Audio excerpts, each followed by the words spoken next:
May bibigay ako sa inyong tip. Kung mag-aalaga kayo ng manok, isisigurado ninyo na inyong napupurgayan kada buwan.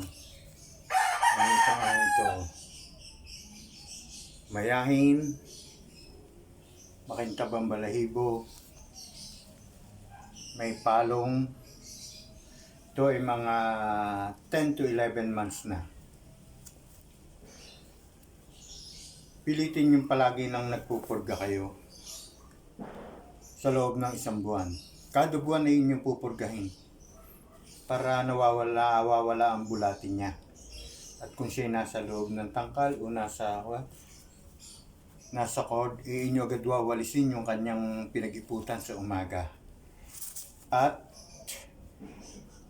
sa umaga ay paiinumin niyo siya at yung pakakain niyo sa kanya yung malambot na pagkain lang. Huwag muna yung pakakainin ng matigas at dahil masasakit pa yung kanyang mga bituka. Dahil sa ibinigay ninyong pampurga. Kaya yan ang may ibigay kong tips sa inyo. Ganda ng katawan.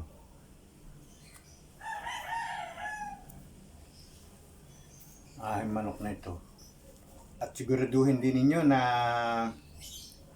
inyong sinisyampoo ng anumang pang-alis ng kuto o lisa para gumanda ang katawan. Kaya kung gusto niyo maka-achieve ng magandang manok, pilitin yung pupurgahin kada isang buwan.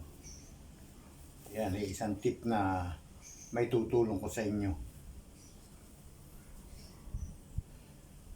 Ito ang aking manok.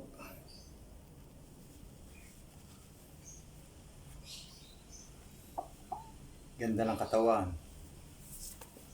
Matigas ang bagwis, ay malakas ang mga bagwis. Makintab ang balahibo. Malilikot ang paa. Gusto si papalo talaga. Kaya iba sa manok ang napupurga. Nawawala yung mga bulati sa tiyan at saka yung mga ulay.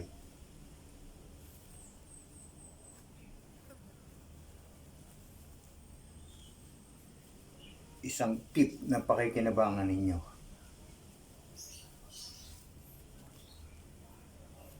Palagiin ang pagpurga sa inyong manok kada buwan. Happy breeding. Salamat po.